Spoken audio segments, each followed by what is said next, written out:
यानी कि mass communication start करेंगे। ठीक है।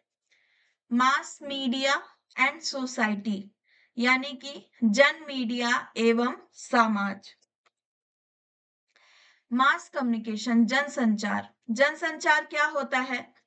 तो लोक संपर्क या जनसंपर्क या जनसंचार से तात्पर्य उन सभी साधनों के अध्ययन एवं विश्लेषण से है जिसके मध्य से एक साथ बहुत बड़ी जनसंख्या के साथ संचार संबंध स्थापित किया जा सके।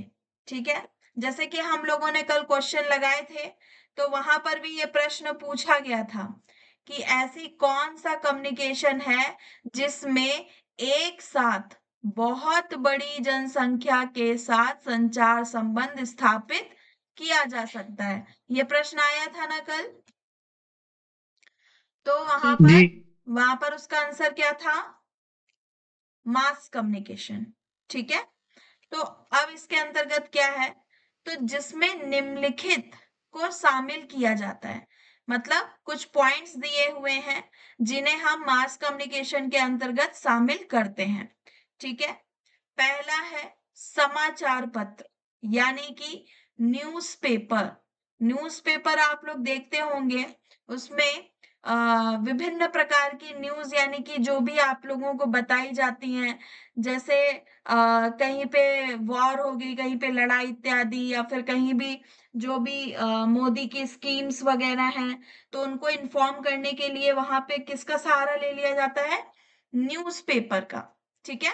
नेक्स्ट है आपका मैगजीन, यानी कि पत्रिकाएं। तो पत्रिकाओं पत्रिकाओं का भी प्रयोग हम लोग किसमें करते हैं? किसी एक नॉलेज को आपको देने के लिए हम मैगजीन इत्यादि का भी प्रयोग करते हैं। Then radio. रेडियो क्या है?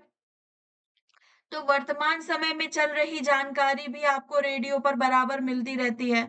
आजकल तो एफएम रेडियो पर ट्रैफिक इत्यादि की भी जानकारी मिलती रहती है। बहुत सारे लोग जब बाहर घूमने जाते हैं तो रेडियो ऑन कर लेते हैं कि कौन सी रोड पे ट्रैफिक है, कौन से उस पे नहीं। तो इत्यादि की भी जानकारी हमें रेडियो से मिलती रहती है। नेक्स्ट है आपका दूरदर्शन, यानी कि टेलीविजन। टेलीविजन से भी आपको काफी सारी न्यूज मिल जाती हैं।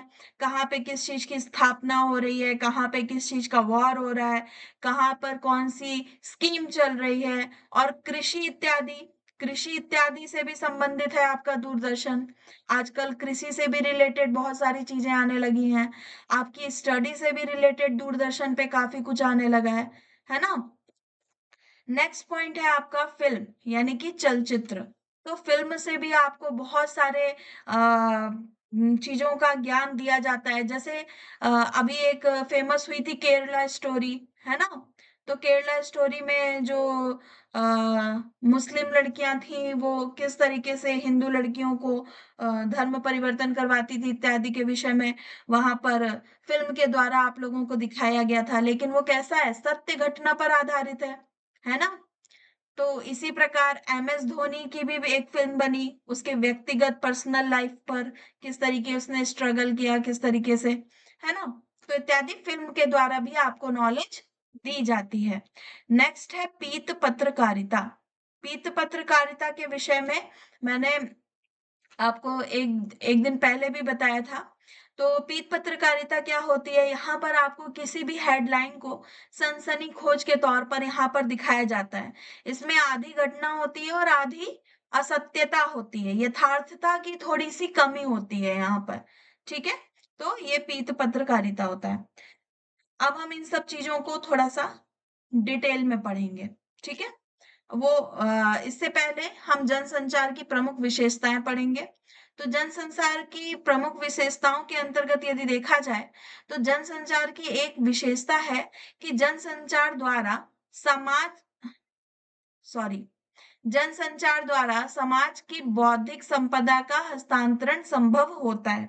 ठीक है। जो भी बौद्धिक संपदा है उसका हस्तांतरण यहाँ पर संभव होता है। नेक्स्ट कह रहे हैं जनसंचार द्वारा विभिन्न विषयों पर आधुनिक जानकारी उपलब्ध कराई जाती है। देखिए, कोई भी विषय हो, वहां पर आपको आधुनिक जो जो भी यानी कि वर्तमान में चल रहा है उससे रिलेटेड भी आपको चीजें उपलब्ध कराई जाती हैं, ठीक है? ताकि अनेक समस्याओं का हल तुरंत खोजा जा सके, है ना? अब जैसे देखिए कहीं पर बाढ़ इत्यादि आने वाला है, तो उसको मास कम्युनिकेशन के द्वारा आपको न्यूज़ फैला दी जाती है, इस जगह को खाली कर दीजिए, यहाँ बाढ़ आने वाली है इत्यादि ऐसे करके। तो आपको पहले ही समस्याओं की, आपको पहले ही प्रॉब्लम्स की जानकारी मिल जाती है। क्लियर है यहाँ तक? नेक्स्ट है देखिए युद्ध, आपातकाल, दुर्घटना आदि के समय जनसंचार की मुख्य भूमिका होती है। जैसे आपकी कोई आपातकाल स्थिति बन गई हो या कोई युद्ध हो गया हो या कोई दुर्घटना हो गई हो, है ना? जैसे बहुत सारी मान जैसे कोई घर से भी गुम हो जाता है तो उसका भी हम जनसंचार पर एक फोटो के द्वारा उसकी न्यूज़ निकलवा देते हैं कि ये व्यक्ति ऐसा-ऐसा था या ये बच्चा ऐसा-ऐसा था जो खो गया है। तो जनसंचार के द्वारा हमारी उस चीज़ में हेल्प हो जाती है। तो मास कम्युनिकेशन में हमारा हेल्प किस तरीके से होता है क्योंकि वहाँ पर आप कम समय में ज़्यादा लोगों को उस चीज़ से अवगत करा सकते हैं। ठीक है? नेक्स्ट पॉइंट है आपका जनसंचार द्वारा संदेश तीव्र गति से भेजा जाता है। समाचार पत्र, रेडियो, टेलीविजन, इंटरनेट, मोबाइल आदि के द्वारा कोई भी संदेश तीव्र गति से आम जनता तक पहुंचाया जा सकता है। देखिए, अब समाचार पत्र जो है वो अधिकतर सभी लोग पढ़ते हैं, ठीक है? रेडियो अधिकतर सभी लोग पढ़ते हैं, टेलीविजन भी देखते हैं, इंटरनेट सबसे ज्यादा इस टाइम यदि कोई चीज वायरल करनी है तो वो किसके लिए कौन-सी चीज़ के लिए? इंटरनेट। इंटरनेट से आप तुरंत के तुरंत कोई भी चीज़ वायरल कर सकते हैं, ठीक है? मोबाइल के थ्रू। आपको समय बहुत कम लगेगा और वो चीज़ आप एक 24 घंटे के अंदर ही आप सबको वायरल कर सकते हो। क्लियर है यहाँ तक सभी को? दीदी वो पहला है जी? जो जनसंचार द्वारा समाज की बौद्धिक संपदा, वो समझे नहीं दीदी ने तो। जनसंचार की अच्छा, ठीक है। पहला पॉइंट जो है जनसंचार की एक विशेषता है। क्या विशेषता है? जनसंचार द्वारा समाज की बौद्धिक संपदा का हस्तांतरण संभव होता है। यानी कि आप समाज का कैसा बौद्धिक यानी कि किस तरीके से उनमें जो बातें हैं उसकी हस्तांतरण कर सकते हैं। ठीक है? यानी कि उनके जो सोचने की क्षमता है उस बात को किस तरीके से घुमा सकते हैं, किस तरीके से उनको समझा सकते हैं, इससे तात्पर्य है। ठीक है? जी दीदी। हुँ, ठीक है। आगे आते हैं। वर्क्स ऑफ मास कम्युनिकेशन यानी कि जनसंचार के कार्य। तो जनसंचार के कार्य 3 यहाँ पर बताए गए हैं। पहला, लोगों को सूचित करना, ठीक है? कोई भी प्रॉब्लम आए या कोई भी वॉर हो जाए तो उसके लिए सूचित करना।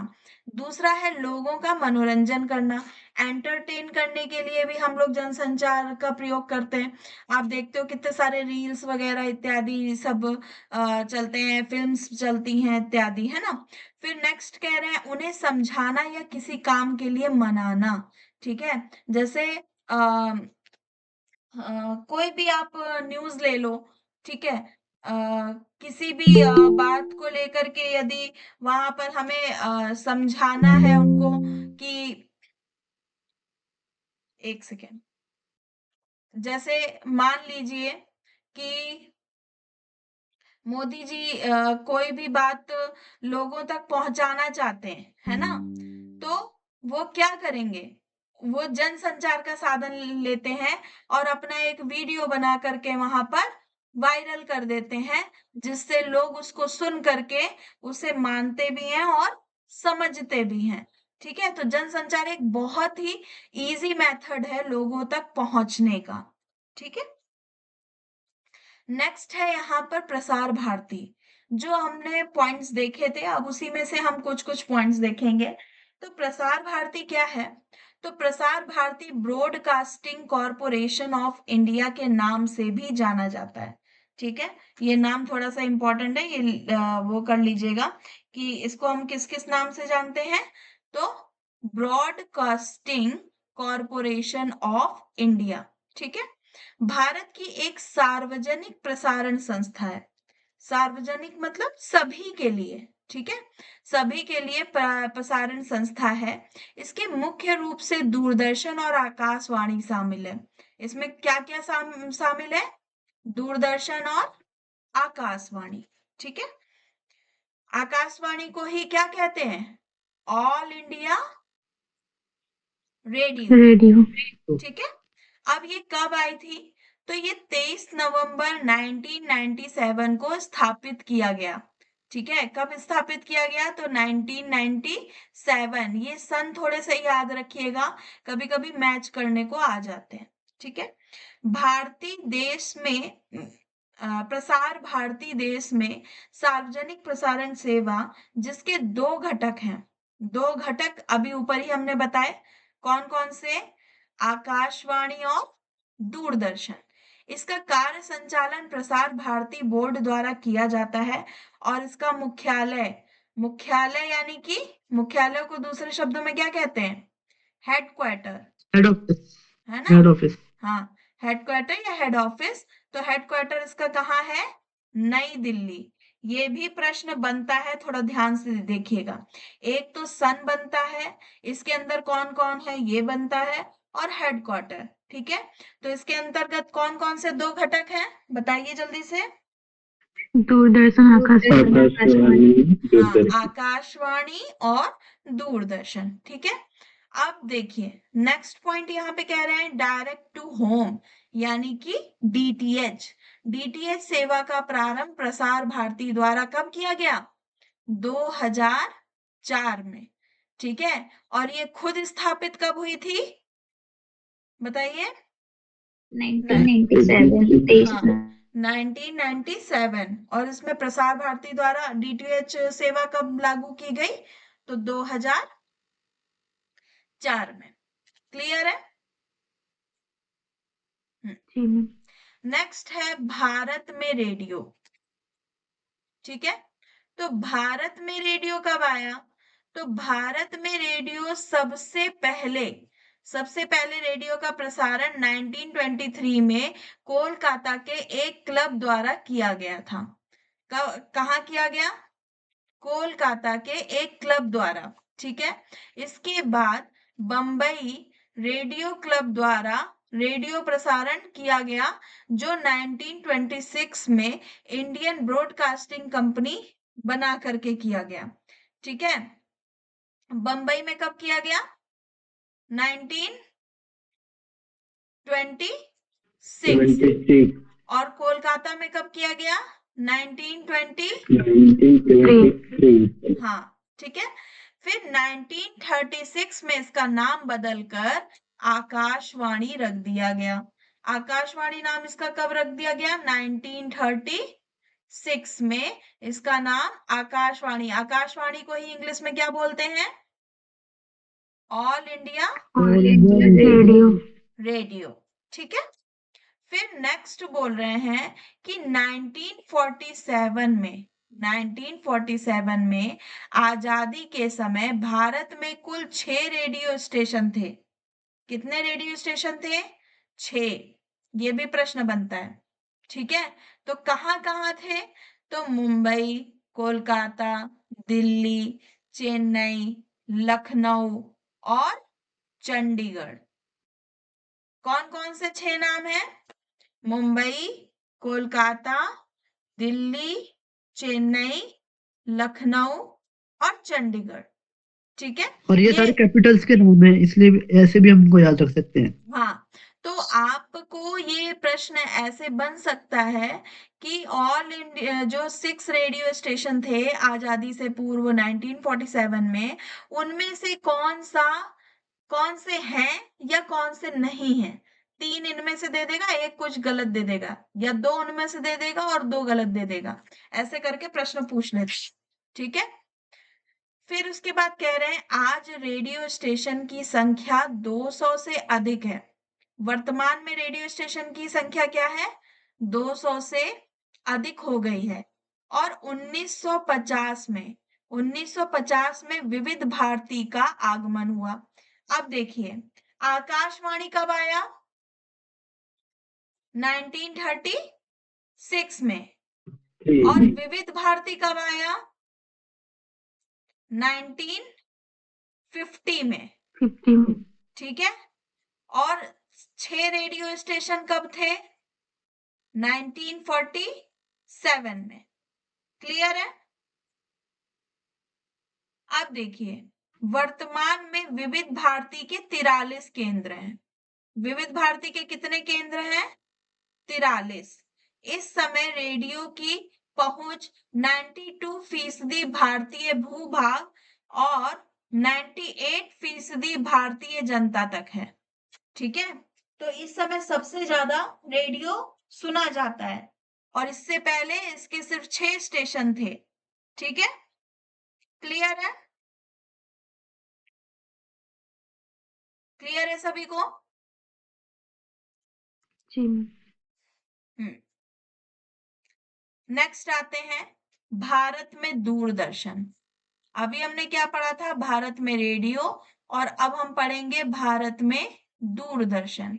तो भारत में दूरदर्शन का टेलीविजन का प्रसारण 15 सितंबर 1959 में एक प्रायोजित के रूप में दिल्ली दिल्ली में एक केंद्र खोलकर किया गया।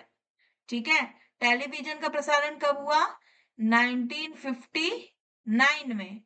और कहां पर किया गया? कहां पर किया गया? दिल्ली में। ठीक है। नेक्स्ट है, प्रारंभ में टेलीविजन की शैक्षणिक कार्यक्रम का प्रसारण होता था। किसका प्रसारण होता था? शैक्षणिक, यानी कि शिक्षा से रिलेटेड। बाद में समाचार व मनोरंजन के लिए भी किया गया। ठीक है। नेक्स्ट कह रहे हैं रंगीन टेलीविजन। तो रंगीन टेलीविजन सबसे पहले कब आया? 1982 में। आवाज आ रही है ना मेरी? जी हम्म। जी तो रंगीन टेलीविजन यानी कि कलर टीवी कब आया? कलर टीवी का प्रसारण कब से आरंभ हुआ? तो 1982 में। 19 ठीक है। 1984 को संपूर्ण देश में एक साथ दैनिक राष्ट्रीय कार्यक्रमों का प्रसारण आरंभ किया गया। ठीक है। तो कहने का तात्पर्य यह है कि टेलीविजन का सबसे पहले प्रसारण 1959 में आया, जो कि दिल्ली में एक केंद्र खोल करके किया गया। नेक्स्ट, प्रारंभ में पहले शैक्षणिक कार्यक्रम आते थे, यानी कि शिक्षा से रिलेटेड। बाद में उसमें समाचार और मनोरंजन भी आने लगे। फिर उसके बाद 1982 में रंगीन टेलीविजन का प्रसारण आरंभ हुआ और 1984 को संपूर्ण देश में एक साथ दैनिक राष्ट्रीय कार्यक्रम का प्रसारण आरंभ किया गया। क्लियर है यहां तक सभी को? ठीक है। अब हम जी आ जाते हैं यहां पर। देखिए, अब यहां पर सबसे पहले न्यूज रीडर, जो न्यूज वहां पर समाचार प्रसारित हुई, वो प्रतिमा पुरी द्वारा हुई थी। प्रतिमा पुरी एक लेडी है, उनके द्वारा पहली बार न्यूज रीडर बनी। ठीक है। इनको पहली बार न्यूज रीडर बनाया गया। ठीक है। 1972 में मुंबई और अमृतसर में दूरदर्शन की शुरुआत हुई। ठीक है। मुंबई और अमृतसर में। वर्तमान में दूरदर्शन के अनेक channel free to air DTH सेवा के माध्यम से संचालित हो रहे हैं। ठीक है। नेक्स्ट कह रहे हैं 26 मई 2015 को भारत सरकार ने देश के किसानों के लिए, ठीक है, डीडी किसान चैनल की शुरुआत की। तो डीडी किसान चैनल की शुरुआत कब की? 26 मई 2015। 2015 ठीक है। फिर अब यहाँ पर थोड़ा सा मैंने यहाँ पे नीचे पॉइंट्स दे रखे हैं कि नियमित टेलीविजन की सेवाएं कब शुरू हुई। तो दिल्ली में 1965 में, मुंबई और अमृतसर, देखिए यहाँ पे अमृतसर भी है तो अमृतसर को यहाँ ऐड कर लीजिएगा। मुंबई में कब शुरू हुआ? तो 1972 में। कलकत्ता में कब शुरू हुआ? तो 1965 में। चेन्नई में कब शुरू हुआ? तो 1975 में। क्लियर है सभी को? जी दीदी। हाँ। तो फटाक से बता दीजिए, भारत में टेलीविजन का प्रसारण कब, कौन से सन में हुआ सबसे पहले? 15 सितंबर 1915 में। हाँ। और संपूर्ण देश में दैनिक राष्ट्रीय कार्यक्रमों का प्रसारण कब आरंभ हुआ? 15 अगस्त 1984। सिर्फ एक ही बच्ची पढ़ रही है क्या? हम्म चलिए, अब हम आ जाते हैं अपने लास्ट टॉपिक, यानी कि पीत पत्रकारिता। ठीक है, येलो जर्नलिज्म, जर्नलिज्म। ठीक है, तो ये क्या है? तो पत्रकारिता के लिए एक अमेरिकी शब्द है। ठीक है, और इसमें क्या है? वैध सुशोधित समाचार, यानी कि ऐसे समाचार पत्र, मतलब ऐसे समाचार पत्रों से संबंध जो बहुत कम या कोई वैध अच्छी तरह से शोधित समाचार प्रस्तुत नहीं करते। यानी कि इसमें मैंने आप लोगों को जैसे बताया था स्टार्टिंग में, इनमें यथार्थता बहुत कम होती है। मतलब वैध थोड़े से कम होते हैं, अवैध ज्यादा होते हैं। ये ऐसे पीत पत्रकारिता होते हैं। ठीक है, नेक्स्ट कह रहे हैं, वे बिक्री बढ़ाने के लिए ध्यान आकर्षित करने वाली सुर्खियों का उपयोग करते हैं। ठीक है, जैसे भारत पे गिरा बम, तो सब पढ़ने लगेंगे, अरे भारत पे बम कैसे गिर गया, है ना? तो ऐसे इत्यादि सुर्खियों का ये प्रयोग करके हेडलाइंस का लोगों को अपने प्रति आकर्षित करते हैं, या वो न्यूज़ पढ़ने के लिए आकर्षित करते हैं, उसमें होता कुछ भी नहीं है। ठीक है, क्लियर है यहाँ तक सभी को? अब आ जाते हैं हम सेंट्रल बोर्ड ऑफ फिल्म। ठीक है, सेंट्रल बोर्ड ऑफ फिल्म क्या है? तो ये हम थोड़ा सा देखेंगे। इसे 4 श्रेणियों में बांटा जाता है। ठीक है, सबसे पहले हम देखेंगे central film board certificate founded कब हुआ? तो 1952 में। कब हुआ? 1952 में। यानी कि जो हमारा चलचित्र, यानी कि जो हमारी फिल्म्स लॉन्च हुई वो कब से हो रही हैं? फिल्म्स हमारी कब से लॉन्च हो रही हैं? 1952 से। ठीक है, और इनका हेडक्वार्टर कहाँ है? मुंबई। मुंबई। हाँ, ठीक है, और भारत और देश के बाहर निर्मित फिल्मों को प्रमाणित करने के लिए उत्तरदायी है। ठीक है, मतलब भारत को भी और ये अन्य जो देश हैं उनको भी प्रमाणित करने के लिए उत्तरदायी। देखिए, आप लोगों को मैं बता दूं, जब भी आपकी कोई फिल्म बनती है, ठीक है, तो उसको एक सर्टिफिकेट देना होता है, उसको अप्रूवल देना होता है कि वो जनता तक जाए। यदि उसको अप्रूवल नहीं मिलता है तो वो जनता तक नहीं जाती, वो फिल्म वहीं से ही कट हो जाती है। ठीक है, तो वो ये जो इसको अवॉर्डेड करता है या अप्रूव्ड करता है वो सेंट्रल बोर्ड ऑफ फिल्म है। ठीक है, नेक्स्ट इसका प्रमाणन। ठीक है, इसका प्रमाणन 4 श्रेणियों में किया जाता है। पहला यू, ये देखिए यहाँ पे यू, दूसरा ए, तीसरा यूए, चौथा एस। आप लोग कभी भी कोई मूवी देखोगे तो उसके पहले यूए या एस लिखा होता है, लिखा होता है ना? किसी ने ध्यान दिया है? मूवी स्टार्ट होती है तो उसके ऊपर पहले ही पेज पे लिखा रहता है। हाँ।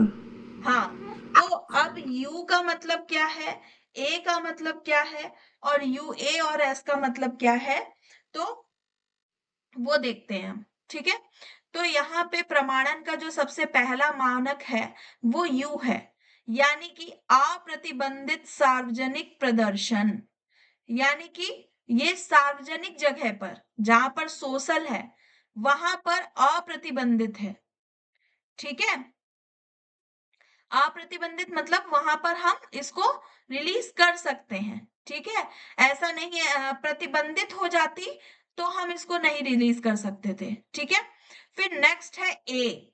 ए का मतलब क्या है? वयस्क, यानी कि वयस्क लोग इसको देख सकते हैं, इस मूवी को, इसको बच्चों के लिए नहीं है ये। ठीक है, सिर्फ एडल्ट्स के लिए है। तो वहां पर उसको ए से ए के द्वारा प्रमाणित किया जाता है। नेक्स्ट आपकी आती है यूए। यूए क्या है?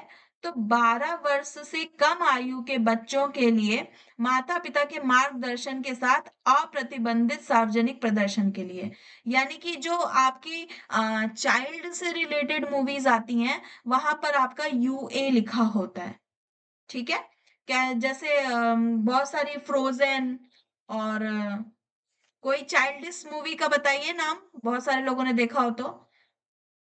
फ्रोजन एक मूवी है मैंने जो देखी है, और एक नीमो करके फिश की मूवी है, कार्टून मूवी है वो।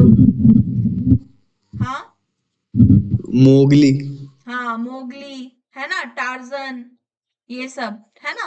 तो ये किससे अवॉर्डेड है? तो यूए, यानी कि जो 12 साल से कम आयु के बच्चे हैं। ठीक है? नेक्स्ट है आपकी एस। एस से क्या तात्पर्य है? तो प्रतिबंधित है दर्शकों हेतु प्रदर्शन के लिए। ये एस यदि अगर किसी को मिल जाता है तो ये आपकी मूवी रिलीज नहीं हो जाती, मतलब सार्वजनिक जगह पर ये रिलीज नहीं हो सकती। ठीक है? तो ये मूवीज के कुछ 4 श्रेणियां मानक हैं जिसके द्वारा फिल्म को नवाजा जाता है। क्लियर है सभी को? जी मैम। हम्म, ठीक है। और ये कम्युनिकेशन आपका यहीं पर समाप्त। ठीक है? हम थोड़े से कुछ क्वेश्चंस करेंगे। सभी लोग रेडी हैं क्वेश्चंस करने के लिए? जी। जी